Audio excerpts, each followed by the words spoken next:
Topic बहुत ही interesting topic है। आज आपको बाय गॉड मज़ा आने वाला है। आज के टॉपिक में हमने लाइट के बहुत सारे फिनोमेना पढ़े हैं।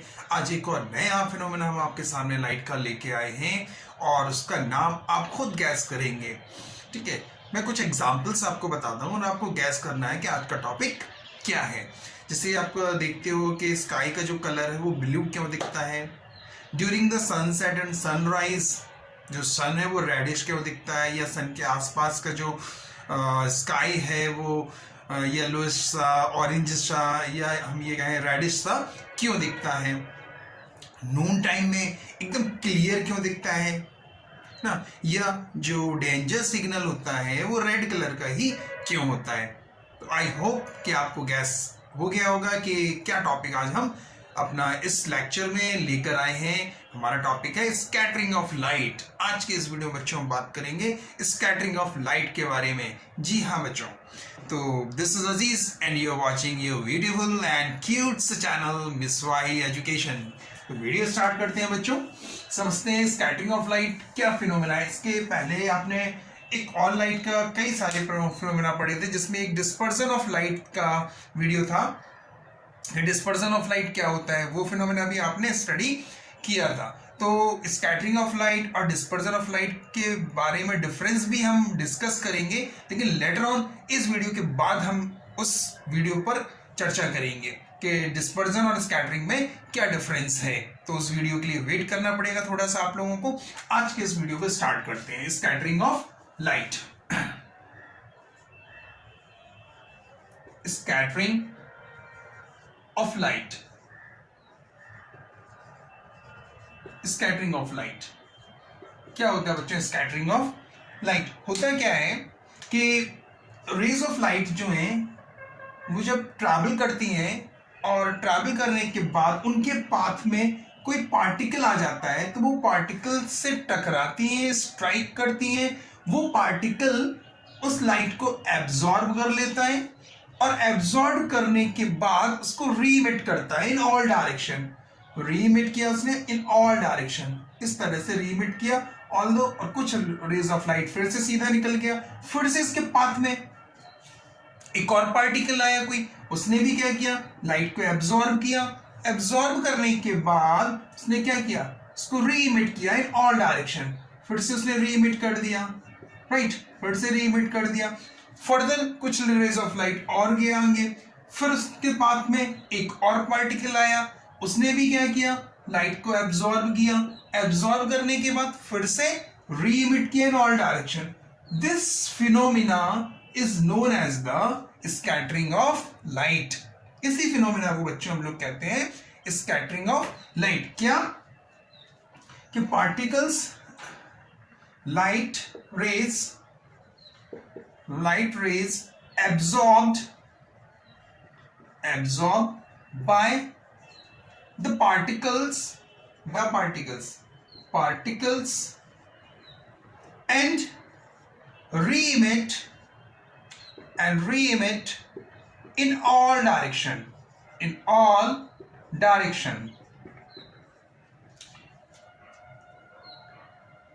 राइट। लाइट रेस को एब्जॉर्ब किया पार्टिकल्स ने और रीमिट किया in all direction.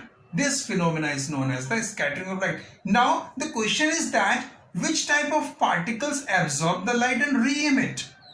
This is the question out कि कौन से पार्टिकल्स हैं जो लाइट को एब्जॉर्ब कर रहा है और रीमिट कर रहा है। तो the particles size of particle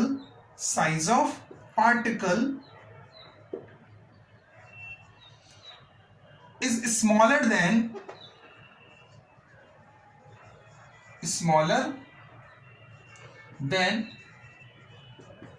the wavelength of light। जो लाइट के वेवलेंथ होता है, तो उस वेवलेंथ से जो साइज होना चाहिए पार्टिकल्स का वो बहुत छोटा होना चाहिए। This is the condition. इस कंडीशन पर ही जो पार्टिकल्स होगा वो एब्जॉर्ब करेगा लाइट को और रीमिट करेगा। अब एक और क्वेश्चन बनता है, अच्छा सर तो क्या जो बड़े पार्टिकल्स हैं, बड़े बड़े पार्टिकल्स हैं, क्या वो लाइट को एब्जॉर्ब नहीं करेंगे और रीमिट नहीं करेंगे? ऑल्दो वो भी करेंगे, लेकिन वो दूसरे तरह का स्कैटरिंग होगा। ठीक है, तो यहां पर ये चीज क्लियर हो गई कि what is the scattering.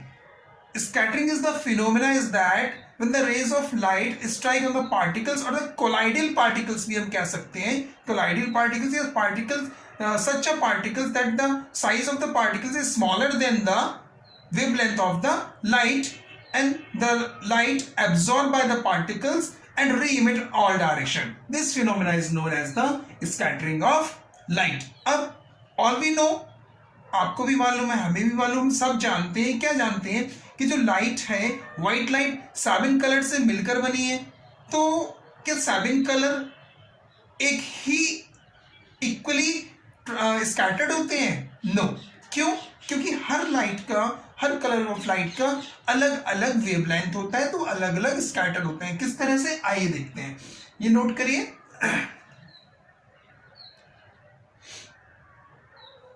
Done. चलिए सेवन कलर्स के बारे में बात करें। सेवन कलर क्या क्या होते हैं? सेवन कलर विबग्योर पढ़ के रखा है? विबग्योर को नहीं पढ़ा है? पढ़ा है सर। अरे सर कैसी बात कर रहे हो, आप ही ने तो पढ़ा है, और भी हमने कहीं से पढ़ लिया था। चलिए विबग्योर,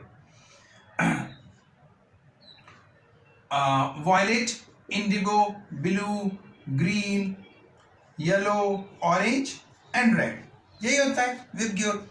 जो वॉयलेट कलर होगा वो स्कैटर मोस्ट होगा, स्कैटर मोस्ट, और जो रेड कलर होगा स्कैटर लीस्ट,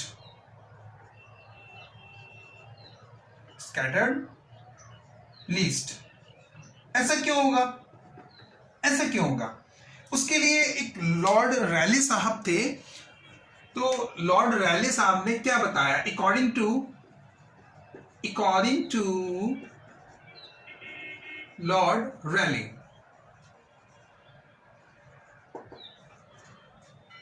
लॉर्ड रैली साहब थे, उन्होंने बहुत अच्छा फंडा बताया। क्या बताया? उन्होंने ये बताया कि intensity of scattered light is inversely proportional to the intensity of scattered light, it is inversely proportional to the fourth power of wavelength of light. Yes, बहुत अच्छा चीज बताया। क्या बताया? उन्होंने ये बताया कि जो इंटेंसिटी है स्कैटर्ड लाइट की, IS means intensity of scattered light, intensity जो स्कैटर्ड लाइट की वो इनवर्सली प्रोपोर्शनल होती है किसके? Wavelength of lambda. Lambda is the wavelength of the light, fourth power of the wavelength of the light. wavelength जितना ज्यादा होगा, wavelength जितना ज्यादा होगा और पार्टिकल्स उतना कम स्कैटर करेगा, राइट? और वेवलेंथ जितना कम होगा उतना पार्टिकल्स उतना ज्यादा स्कैटर करेगा। तो यहाँ पे वेवलेंथ जब हम देखें तो वेवलेंथ जो वॉयलेट कलर है उसकी वेवलेंथ कैसी होती है? As lambda is least. Wavelength violet colour की बहुत कम होती है। रेड कलर की जो वेवलेंथ होती है वो एज, यहां पर लिखना चाहो तो लिख लो, मैं यहां लिख दे रहा हूं, एज लैम्डा इज मैक्सिमम, बहुत ज्यादा होती है। यानी कि ये तीन कलर जो होते हैं इनकी वेवलेंथ लगभग बहुत ज्यादा होती है, और ये तीन कलर जो होते हैं इनकी वेवलेंथ जो होती है बहुत कम होती है। यानी कि ये तीन कलर ज्यादा स्कैटर होंगे, बाकी के तीन कलर कम स्कैटर होंगे। यही तो भाई इनवर्सली प्रोपोर्शनल का मतलब क्या होता है कि लैम्डा, इफ लैम्डा अगर मैक्सिमम, सो स्कैटरिंग कैसी होगी? स्कैटरिंग लिख लें यहाँ पे, स्कैटरिंग कैसी होगी? लीस्ट। ठीक, अगर लैम्डा मिनिमम होगा, तो स्कैटरिंग कैसी होगी? स्कैटरिंग होगी आपकी मैक्सिमम, यही होगा। स्कैटरिंग ज्यादा होगी, मोस्ट होगी, मैक्सिमम कह लो, मोस्ट कह लो, राइट? यानी लैम्डा जितना ज्यादा होगा, इंटेंसिटी उतनी कम होगी।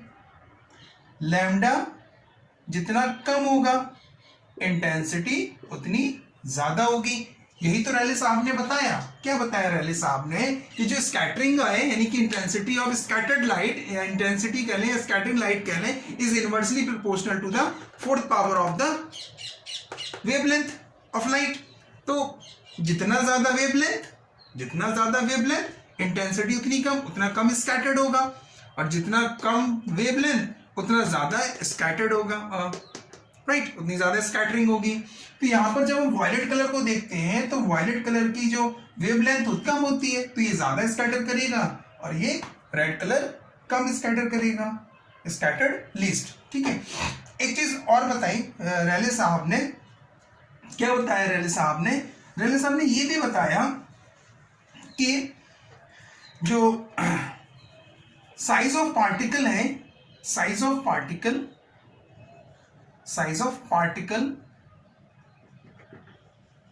is much less than wavelength। ये बताया रैले साहब, size of particle is much less than wavelength. तभी रैले साहब का स्कैटरिंग पॉसिबल है। ये कंडीशन उन्होंने बताई। क्या कंडीशन बताई? उन्होंने ये बताया कि size of particle much lesser than the wavelength of the light, then the scattering is occur. अब एक क्वेश्चन बनता है, अच्छा रैले साहब ने ये बताया, फिर अगर पार्टिकल्स बड़े बड़े हैं तो क्या होगा? तब क्या स्कैटरिंग नहीं होगी? इफ, दूसरी कंडीशन है, if size of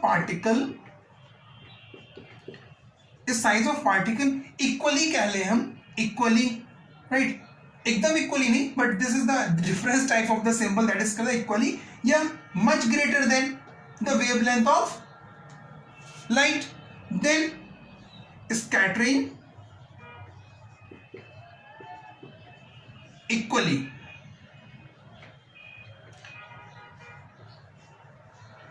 Scattering equally या all color scattered equally।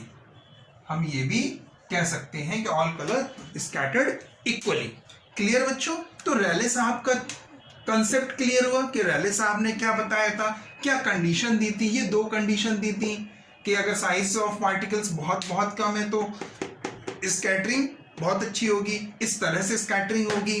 ठीक है, और अगर जो साइज ऑफ कलर है वो वेवलेंथ के नॉर्मली इक्वली है या बहुत ज्यादा बड़ा है तो स्कैटरिंग होगी, but all colour scattered equally, सारे कलर इक्वली स्कैटर्ड करेंगे। यहां तक क्लियर हुआ? रैले साहब का स्कैटरिंग ऑफ लाइट क्लियर हो गया, और ये विबग्योर में कौन सा कलर ज्यादा स्कैटर्ड होगा, कौन सा कलर कम स्कैटर्ड होगा, स्कैटरिंग ऑफ लाइट क्या है, ये क्लियर हो गया। एक छोटा सा टॉपिक और है, टिंडल इफेक्ट, उसको और जल्दी से हम क्लियर कर लें। ठीक है, टिंडल इफेक्ट की कुछ पिक्चर्स मैं आपको दे रहा हूं, उन पिक्चर्स को देखिए, फिर मैं टिंडल इफेक्ट को डिस्क्राइब करता हूं। वैसे अक्सर आपने ये फिनोमेना देखे भी होंगे अपने घरों में। क्या देखे होंगे? बताएं बच्चों। टिंडल इफेक्ट, हेडिंग लिखिए, टिंडल इफेक्ट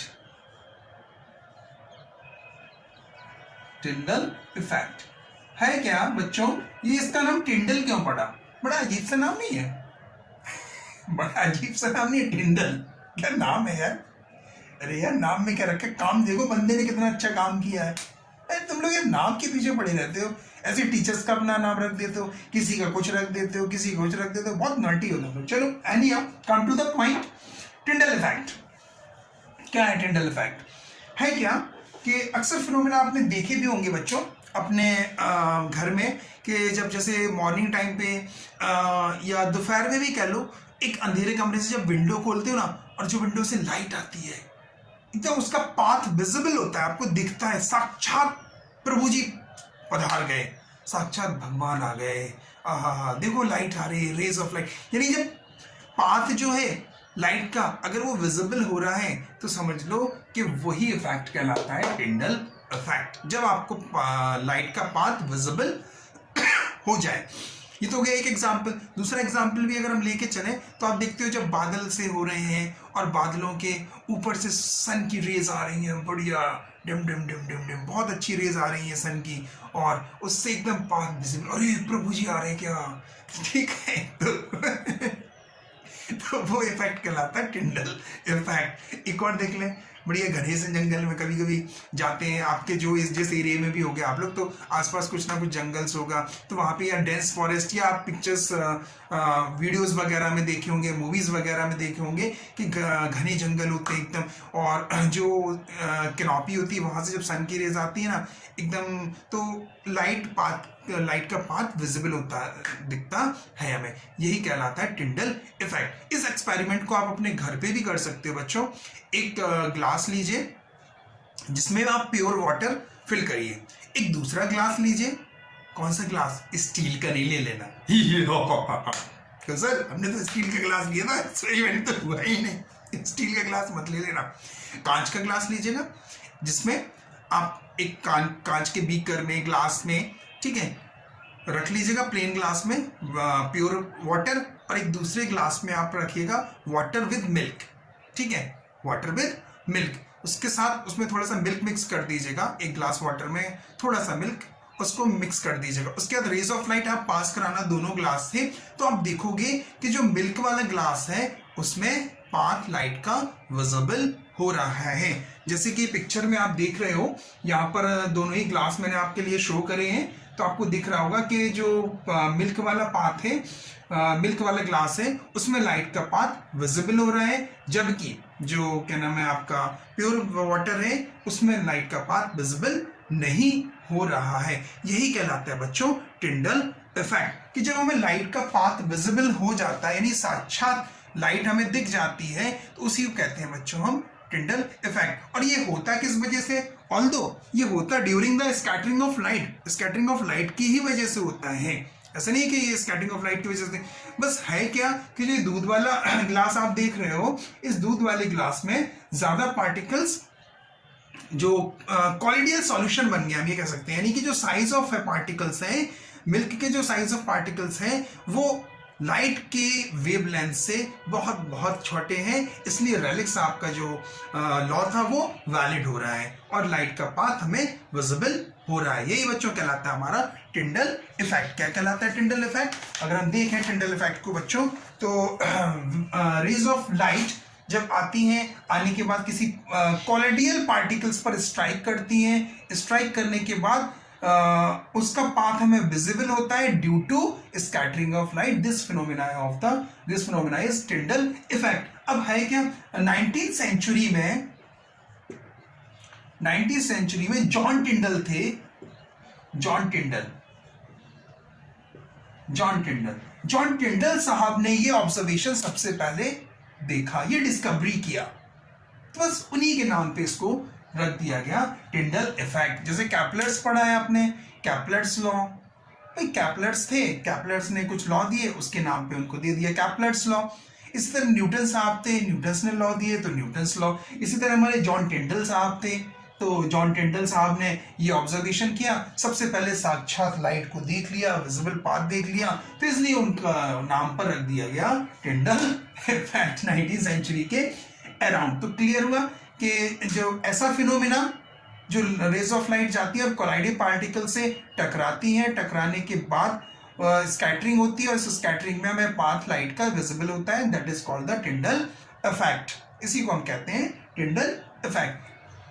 तो आज के इस वीडियो में बच्चों हमने क्या बताया, आपको कवर किया स्कैटरिंग ऑफ लाइट क्या होता है और टिंडल इफेक्ट और रैले लॉ कि रैले साहब का लॉ क्या बताता है और वो कहाँ पर वैलिड होता है। इसके नेक्स्ट वीडियो बच्चों हम बात करेंगे नेचुरल फिनोमेना, जो मैंने स्टार्टिंग में बात करी थी ना कि कलर ऑफ स्काई ब्लू क्यों दिखता है, और जो स्पेस से अगर स्काई का कलर दिखेगा उसको कैसा दिखेगा, sun at the time of sunset and sunrise sky orange सा क्यों दिखता है या सन रेडिश क्यों दिखता है, ठीक है। जो रेड सिग्नल होते हैं वो जो डेंजर सिग्नल होते हैं वो रेड कलर के क्यों दिखते हैं, इन सारे बातों पे हम डिस्कस करेंगे अपने नेक्स्ट वीडियो में। और उसके बाद बात करेंगे एक और वीडियो में कि डिस्पर्जन और स्कैटरिंग में क्या डिफरेंस होता है। तब तक वेट करिए, स्वस्थ रहिए, मस्त रहिए और पढ़ाई करते रहिए। Thank you.